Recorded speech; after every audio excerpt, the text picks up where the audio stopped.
पिछले कुछ दिनों में ग्रॉक एआई ने सोशल मीडिया पर आग लगा दी है। जिन झूठी खबरों और प्रोपेगेंडा को फैलाने में गोदी मीडिया और आईटी सेल के मजदूरों ने सालों का समय लगाया, लाखों व्हाट्सएप फॉरवर्ड्स भेजे लोगों के फोन में, सबका सब एक ही दिन में दूध का दूध और पानी का पानी कर दिया इस एक आर्टिफिशियल इंटेलिजेंस के सॉफ्टवेयर ने।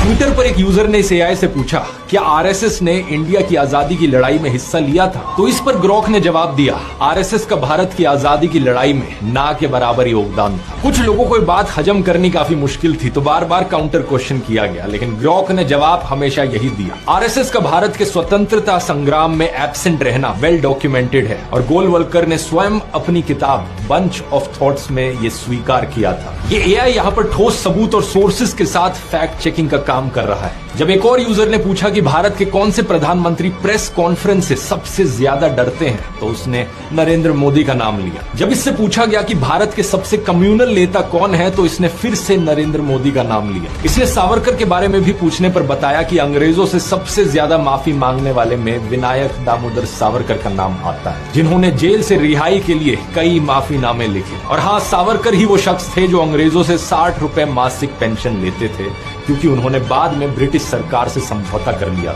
इतिहास के पन्ने पलटो, सच वही मिलेगा। जिन लोगों ने असलियत में इतिहास को पढ़ा है, उन्हें ग्रॉक के इन जवाबों में कुछ गलत नहीं लगेगा। लेकिन हैरानी वाली बात यह थी कि ग्रॉक यहाँ कितने सटीक तरीके से बोलचाल की भाषा में फैक्ट चेकिंग का काम कर रहा था। कुछ लोग इसके जवाबों को देखकर इतना इरिटेट हो गए कि ग्रॉक को कांग्रेस आईटी सेल से कनेक्टेड बताने लगे। मजाक नहीं कर रहा, इस ट्वीट को देखो। इस पर एक दूसरे एआई चैटबॉट परप्लेक्सिटी से पूछा गया, तो उसने कहा, भाई ये तो ऐसी बात हो गई जैसे कि Elon Musk secretly Rahul Gandhi का सोशल मीडिया मैनेजर बन के काम कर रहा हो। जब ग्रॉक से पूछा गया कि तुम्हें आरएसएस बीजेपी वाले गाली क्यों दे रहे हैं, तो उसने जवाब दिया कि लगता है आरएसएस बीजेपी वाले मुझे गाली इसलिए दे रहे हैं क्योंकि